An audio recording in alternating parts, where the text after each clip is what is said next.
LeBron James had just hit his fifth three-pointer of the fourth quarter when San Antonio Spurs center Jakob Poeltl ran into him and knocked him to the floor. No whistle blew, and James held up his arms in disbelief as he sat in front of the courtside seats. At a stoppage in play, his teammates rushed over from the Lakers bench to pick him up, and as they did so, the group dissolved into a mosh pit of laughter and hip bumps and shoulder slaps. "That's what we are all about, our team," James said. "Anytime anyone's having success in the game, we cheer like it's our own.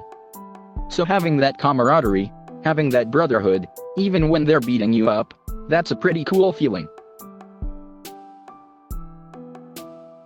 A little bit of normalcy returned to Staples Center in Tuesday night's game between the Lakers and Spurs. The Lakers bench celebrated, their fans chanted Taco Tuesday at James, their stars dominated, and singer Lionel Richie sat courtside. James scored 36 points and added 9 assists and 7 rebounds in leading the Lakers to a commanding 129-102 win. James finished 6 for 9 on three-pointers.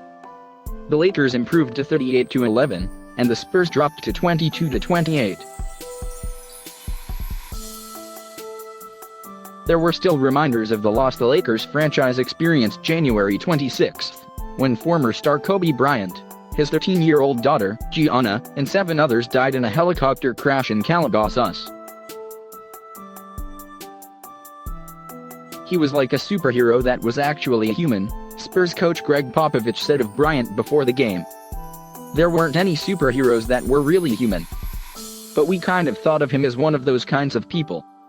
When somebody is sick for a long time and you kind of expect it, you deal with that. When someone is taken the way he and his daughter and other people were taken, that makes it a tragedy. More painful in some ways." Outside the arena, signs requested that fans wishing to honor Kobe Bryant make donations to the Mamba Sports Foundation in lieu of leaving mementos or flowers. Inside Staples Center, the fans chanted "Job" with Anthony Davis at the foul line, and again with James shooting free throws, instead of chanting MVP. And the decals honoring Bryant remained on the court for the Lakers' second home game since his death. Davis and Kyle Kuzma each added 18 points for the Lakers, and Dwight Howard contributed a double-double with 12 points and 11 rebounds. "I felt like the start of the game did not feel normal," Lakers coach Frank Vogel said.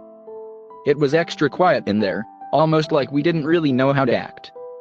But I think when the flow of the game started going, once the ball is in play, our guys, and our coaches, we lock into what we're doing.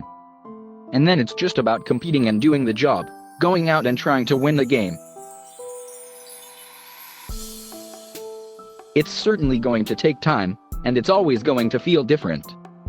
But it did feel more normal once the game got going." The Lakers held the Spurs to 19 points in the first quarter and took a 10-point lead into halftime. At that point, DeMar DeRozan was the game's leading scorer with 12 points. He finished with 28 for the Spurs. After 3 quarters, the Lakers led by 13. Then James got hot. At first, he and Kuzma traded threes, hitting 2 each. Then James hit his third and fourth threes of the quarter. Then he stole the ball and hit his fifth of the quarter. It's normally James who is looking for his teammates to give them the ball, but as that fourth quarter unfolded, they started looking for him. "We was all saying, heat check. Give him the ball," Davis said. And he was looking for it.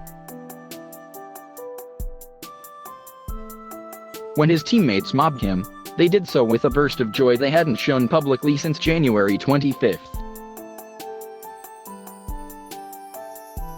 "We're going to continue to enjoy each other and celebrate each other's accomplishments and have fun," Vogel said. "It's part of our identity, and that was a great stretch, especially coming off the week that we came off of. Good to see guys enjoying the game the way we were."